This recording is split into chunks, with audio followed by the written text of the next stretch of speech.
Bon, salut à tous, nouvelle semaine, nouvelle vidéo. Donc la semaine dernière vous avez pu voir l'ensilage à la ferme avec la fauche, on a regardé un peu les prés, à quoi ça ressemblait, on a fait le silo, on a bâché le silo, tout ça vous avez pu voir. Vous n'avez pas trop vu travailler l'ensileuse de la Kuma.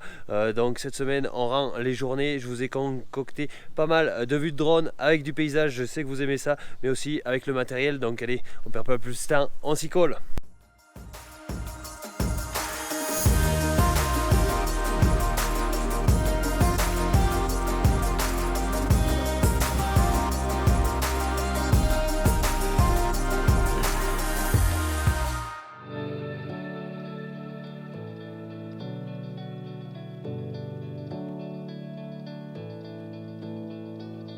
Bon allez, on démarre cette vidéo, on est le mercredi 25 mai, donc juste le lendemain de l'ensilage qui a eu lieu hier chez moi. Donc là il est 8h30 du matin, j'ai fini le boulot aux bêtes et aujourd'hui on va rendre des journées d'ensilage. Vu comme vous avez vu dans la vidéo de la semaine dernière, il y avait des remorques qui venaient m'aider. Donc on va aller rendre le temps à l'ensilage. Et puis voilà, on est toujours sur les mêmes types de temps. Ce matin 5 degrés, ça change des températures qu'on a connues avant de plus de 35 degrés. Donc le 6910 est en train de chauffer. On va aller rendre les journées et faire la campagne normalement intégrale avec l'ensemble 6910 et la benne démarrée. Allez go, on y va.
Bon allez, ensilage terminé. Maintenant je vais m'occuper de rentrer les brebis, m'occuper des agneaux et ensuite on ira bâcher le silo. Donc voilà un peu à quoi ressemble une journée d'ensilage.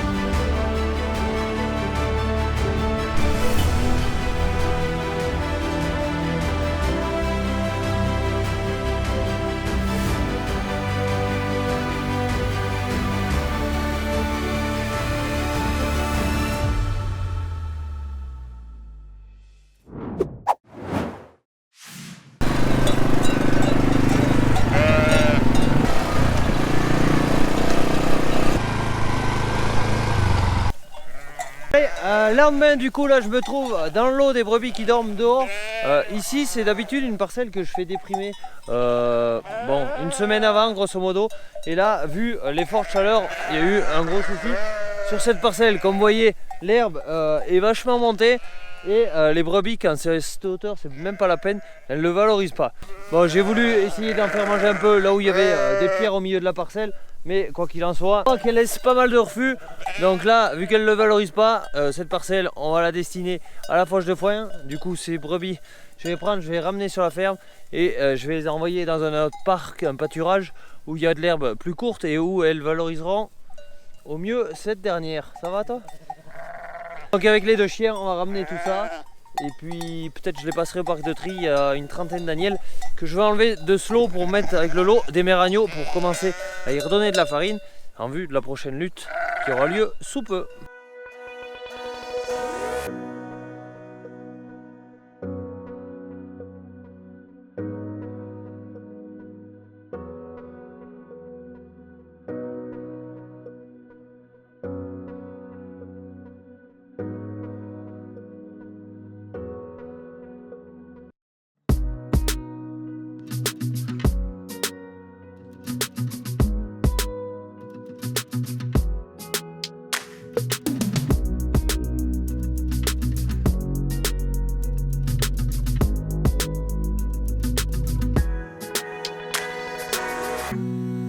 Allez, changement terminé de parc pour les brebis. Donc là je les ai mis ici histoire qu'elles nettoient vu que je peux pas le faucher.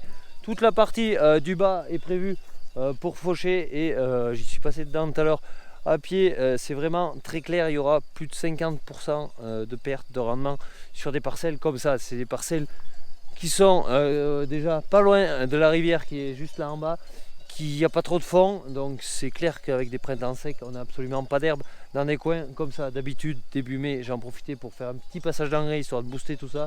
Cette année il n'y a rien qui est mis, ça va être mode bio, ça va se calmer. Côté boule il n'y aura pas grand chose à récolter. Donc vous voyez on est au 25 mai, c'est déjà un paillasson là où il n'y a pas de terre et les autres endroits au fur et à mesure qui décrochent chacun à leur tour. Juste au-dessus des parcelles de céréales que j'ai pu voir, elles font 25 cm. Des triticales, ils sont en train de sortir l'épi. Donc là où il n'y a pas de terre, ça ramasse sévère cette année. Bon allez, on verra bien. Je vais les laisser là. Elles sont parquées. Ensuite, je vais les basculer ici dans une parcelle boisée où il y a un petit peu d'herbe verte. Donc elles vont manger tout ça avant de retourner dans notre bois pâturé. De toute façon maintenant, on va les sortir des prés. On va faner dès qu'il fera beau. Et qu'ils annonceront un peu chaud parce que là ils caillent vraiment. On fera le foin et ensuite on les fera pâturer. De toute façon l'herbe une fois qu'elle est passée, il ne faut pas s'amuser à la faire gaspiller aux brebis. On fauche, on récolte et ensuite on refait pâturer derrière, sinon elle ne le valorise absolument pas. Allez, je vais rentrer mère des agneaux.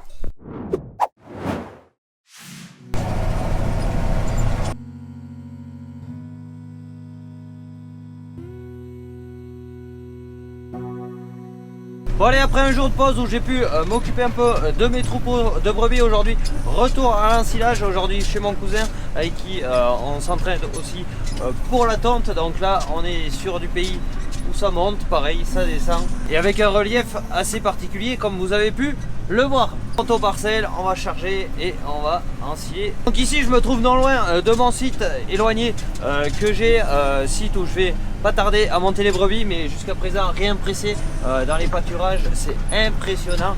Il y a très peu d'herbe, bon année de sécheresse, plus le froid qu'il est en train de faire actuellement, c'est pas favorable à la pousse de l'herbe. S'il pleut pas un peu courant juin, je pense que les brebis auront envie de manger la parcelle ici.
Bon allez, on se reprend, on est dimanche 29 mai, donc aujourd'hui on a rattaqué l'ensilage chez un gars de l'équipe, donc il ne restera plus qu'une personne après et ça sera fini pour la campagne d'ensilage d'herbe.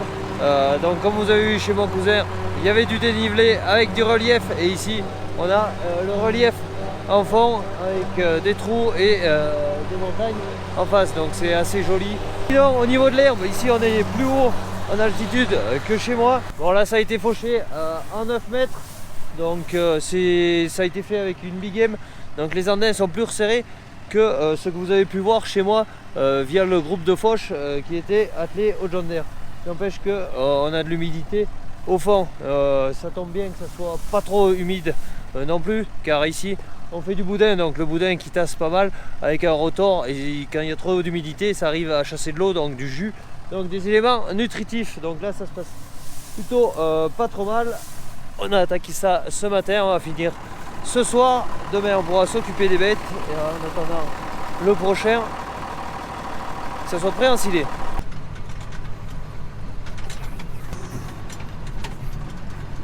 Bon, quand je vous parlais humidité du fourrage, je me suis mal exprimé. Donc ça a été fauché hier, donc l'herbe qui est quand même verte.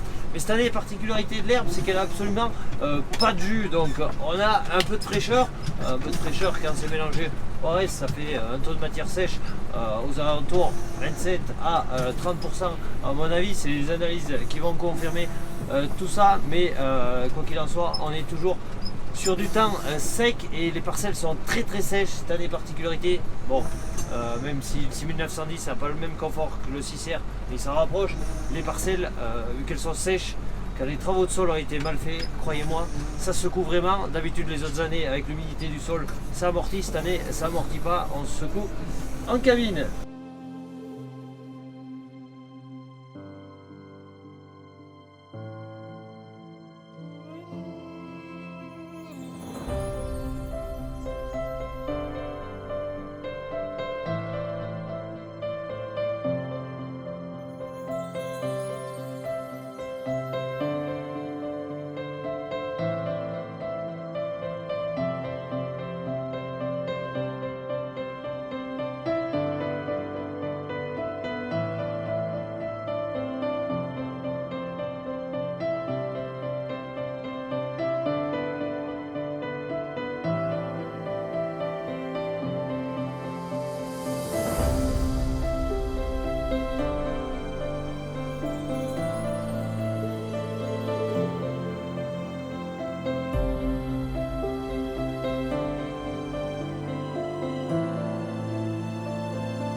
Voilà, ici on est sur une parcelle de métail, donc cette année j'en avais pas sur la ferme, et quand je vois les andins qu'il y a là derrière, bon c'est bien que j'avais pas de parcelle qui s'y prêtait pour faire du métail, mais ça aurait comblé pas mal le manque de rendement cette année. On voit que malgré qu'il est fait sec ici aussi, tout ce qui est métail, il y a un bagage énorme, donc on a du poids qui est là, qui commençait à être en fleur. On a du triticale qui lui un peu stade bien assez avancé, mais il y a quand même la super quantité, donc je pense que si on récolte pas trop de marchandises cette année, il va falloir prévoir d'en mettre dans l'assolement pour en ensiler l'année prochaine pour refaire du stock.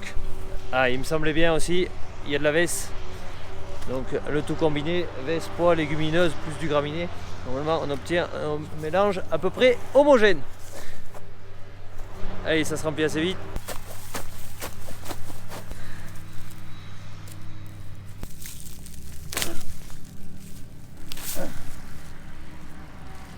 Et la terre très très sèche, ça fait de la poussière, des caillots et pas plus.